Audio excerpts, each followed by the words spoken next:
పేద ప్రజలకు నిత్యావసర వస్తువులు అందించు, వారికి ఆర్థిక సాయం అందించాలని చెప్పి మేము డిమాండ్ చేస్తున్నాం. ఇలా దాదాపు ఎన్నో బస్తీల్లో 1500 కుటుంబాలకు గౌరవనీయులు తలసాని శ్రీనివాస్ యాదవ్ గారు నిత్యావసర వస్తువులు అందించారు.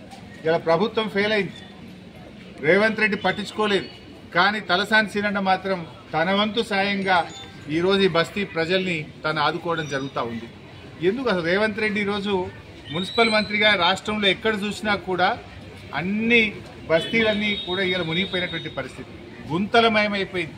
చాలా చోట్ల కరెంట్ ఇబ్బంది జరిగింది, రోడ్లన్నీ కూడా పోయినాయి. ఆ గుంతలు బూడ్చే తెలివి లేదు. కానీ 4th సిటీ గురించి మాత్రం ఏదో పోజులు కొడతా ఉన్నాడు. ఉన్న సిటీని పట్టించుకో, ముందు ఉన్న సిటీల్లో నాలాలు సాఫ్ చేయి, ఉన్న సిటీలో రోడ్లను బాగు చేయి. ఇది ఇడిచిపెట్టి కాంట్రాక్టర్ల కోసం 4th సిటీ అని 6 లైన్ రోడ్లు వేసుకుంటూ చేరినాడు. ఇవాళ ప్రజల గురించి నువ్వు పట్టించుకున్న పాపాన పోలేదు. రేవంత్ రెడ్డి ఇలా పూర్తిగా బరి తెగించాడు. ఎవడన్నా బరి తెగించి బజార్లో నిలబట్టి ఏమంటామా అని అట్లయిపోయింది రేవంత్ రెడ్డి పరిస్థితి. మొన్న మాట్లాడుతున్నాడు ఆయన, కండువాలు కప్పినంత మాత్రాన పార్టీ మారినట్టు కాదట. కండువాలు మరి ఎందుకు కప్పినాడు? కండువాలు కప్పితే పార్టీ మారలేదని మాట్లాడితే ఇంతకంటే బరి తెగింపు మాటలు ఉంటాయా? అంటే రేవంత్ రెడ్డి ఇవాళ నువ్వు ఏం మాట్లాడుతున్నావు?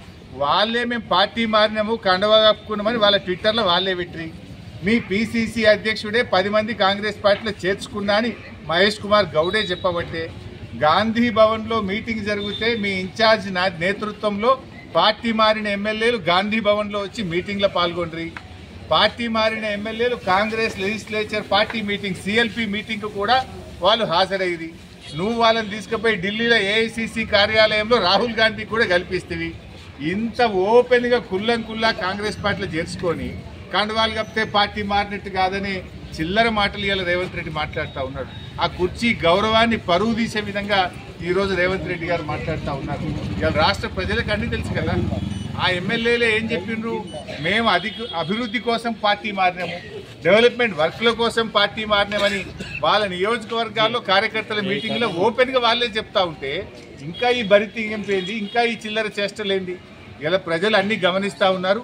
సరైన సమయంలో మీకు తగిన బుద్ధి చెప్తారు. సో ముఖ్యంగా ఇప్పటికైనా ఇలా మా తలసాని సీనన్నను చూసైనా కళ్ళు తెరువు. సీనన్న ఇలా సనత్ నగర్ నియోజకవర్గంలో బస్తీ ప్రజలకు సాయం చేసినాడు. రాష్ట్రంలో హైదరాబాద్ నగరంలో ఎక్కడెక్కడైతే ముంపుకు గురైందో ఆ ప్రజలకు ఆర్థిక సహాయం అందించు, నిత్యావసర వస్తువులు అందించు. ఇప్పటికైనా నాలాలన్నీ కూడా మరి డీసిల్టింగ్ ప్రక్రియ వెంటనే ప్రారంభించండి. ఇలా హైదరాబాద్లో వీధి దీపాలు వెలుగుతలేవు చాలా చోట్ల. ఆ వీధి దీపాలు వెంటనే వెలిగేటట్టు, పండగ వచ్చింది, బతుకమ్మ పండుగ వచ్చింది, ఆ పండగ పూట కనీసం వీధి దీపాలన్నీ వెలిగేటట్టు చూడు. ఇలా రాష్ట్ర ప్రజలందరికీ కూడా ఇలా బతుకమ్మ పండుగ ప్రారంభోత్సవం జరుగుతూ ఉంది. మా అక్క చెల్లెళ్ళందరికీ కూడా బతుకమ్మ పండుగ శుభాకాంక్షలు తెలియజేస్తూ ఉన్నాం. ఇలా పల్లెటూళ్ళలో కూడా ఏమైపోయిందంటే కనీసం బుగ్గలేసే పరిస్థితి లేదు. జనరల్గా తల్లిగారింటికి పోతుంటారా మా అక్క చెల్లెళ్ళు. ఇలా గ్రామాల్లో కేసీఆర్ గారు ఉన్నప్పుడు మిషన్ కాకతీయలో చెరువులు బాగు చేసి బతుకమ్మ మెట్లు కట్టించాడు, బతుకమ్మ ఘాట్లు కట్టించాడు. పండుగను అద్భుతంగా జరుపుకోవడానికి ఫ్లడ్ లైట్లు వేసేవాళ్ళు, రోడ్లు వేసేవాళ్ళు, మొత్తం గడ్డి చెక్కించి అద్భుతమైనటువంటి సౌకర్యాలు ఉండేవి. కానీ ఇలా రేవంత్ రెడ్డి పాలనలో గ్రామాల్లో ₹1 లేదు. పంచాయతీ సెక్రటరీలు అప్పుల పాలైపోయింది, సర్పంచులు లేరు, ఎంపీటీసీలు లేరు, ఎలక్షన్లు పెట్టే ధైర్యం రేవంత్ రెడ్డికి లేదు. గ్రామ పంచాయతీల్లో నయా పైసా లేదు. కనీసం పండగ పూట కూడా కాలిపోయిన బుగ్గలేసే పరిస్థితి లేదు.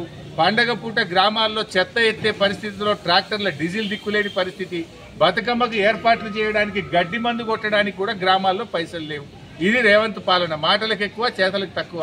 కనీసం పండగనైనా పట్టించుకో. ఈ పండగ పూటనైనా గ్రామ పంచాయతీలకు నిధులు విడుదల చేసి తెలంగాణలో అతిపెద్ద పండగ బతుకమ్మ, దసరా పండగ. ఈ పండగ ఏర్పాట్లు చేసుకోవడానికైనా గ్రామాలకు నిధులు విడుదల చేయి.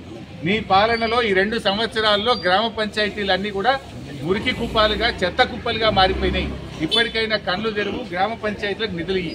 బడా కాంట్రాక్టర్లకు కాదు బిల్లులు ఇవ్వాల్సింది, గ్రామాలకు ఇయ్యి. పేద ప్రజలకు ఇవ్వాల్సిన డబ్బులు ఇవ్వు. గ్రామాల్లో వరదల్లో